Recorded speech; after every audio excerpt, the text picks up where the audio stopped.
L'action d'aujourd'hui, elle se tient pendant la semaine européenne de la réduction des déchets. La communauté de communes de l'Île-Rousse-Balagne et le CIAS de l'Île-Rousse-Balagne ont décidé de faire une action pour lutter contre le gaspillage alimentaire. Donc on a récupéré auprès des commerçants et des supermarchés situés sur notre territoire des fruits. Et on va faire des salades de fruits toute la matinée qu'on va distribuer gratuitement aux personnes présentes pour les sensibiliser au gaspillage alimentaire, parce que ces fruits qui sont déformés, altérés, ces fruits moches, eh bien, on peut quand même les manger et c'est très bon dans une salade de fruits. Et ensuite, on va aussi les sensibiliser donc, aux biodéchets, donc comment on trie les restes alimentaires et aussi comment on fait le compost à la maison. Une campagne de sensibilisation qui est destinée donc aux Île-Roussiens, mais également surtout aux enfants. C'est important justement de leur montrer à cet âge-là comment récupérer ces fruits et en faire quelque chose.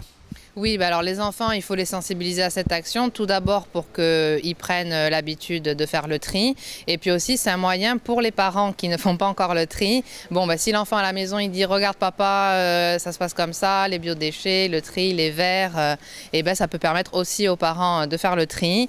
Et donc les enfants, c'est quand même un bon moyen de les sensibiliser, c'est pour ça qu'on va aller leur distribuer des salades de fruits tout à l'heure. C'est très bien de parler de cette semaine. Effectivement, pour sensibiliser les personnes, parce qu'on va dire que c'est la semaine où tout le monde se sensibilise.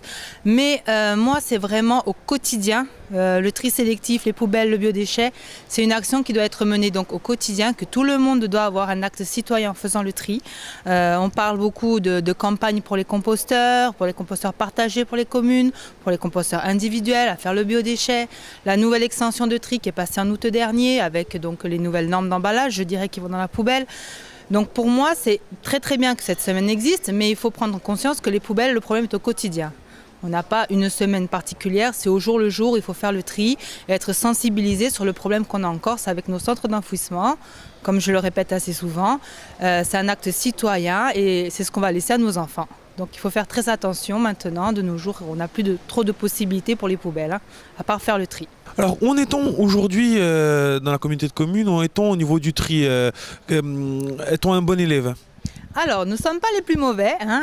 Effectivement, on a encore besoin, je dirais, de cravacher un peu. Mais on n'est pas les plus mauvais. Après, comme je dis, la sensibilisation, c'est au quotidien.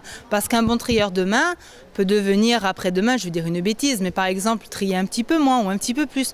Donc c'est un travail au porte-à-porte de communication au quotidien. Il faut vraiment que les gens se formalisent et prennent des habitudes. On ne va pas le faire 3 jours, arrêter 4 jours, c'est tous les jours. Donc effectivement, on n'est pas des mauvais élèves, mais selon les périodes, été, hiver ou autre, il y a des variations sur le tri, ça c'est sûr. Alors aujourd'hui, sur quel point la communauté de communes doit-elle appuyer pour justement continuer à progresser en matière de tri des déchets? Alors nous, on essaye de sensibiliser les enfants en passant par les écoles, parce que c'est les enfants le futur de demain. Et c'est eux qui passent, je dirais, la parole aux adultes. Parce que moi, j'ai un petit garçon, bon, je ne fais plus d'erreur de tri depuis très longtemps, mais quand mon fils va au conteneur et qu'il voit quelqu'un qui fait une erreur de tri, il va lui dire « Monsieur, ça va dans le bleu le papier, ne le mettez pas par terre ou dans une autre poubelle ». Donc je pense qu'effectivement, c'est les enfants le futur du tri. On essaye de les sensibiliser au maximum, comme ça ils martèlent à leurs parents qu'il faut faire le tri. Et évidemment, vu que l'éducation est très très importante, il faut que ça suive le pas de cette manière-là.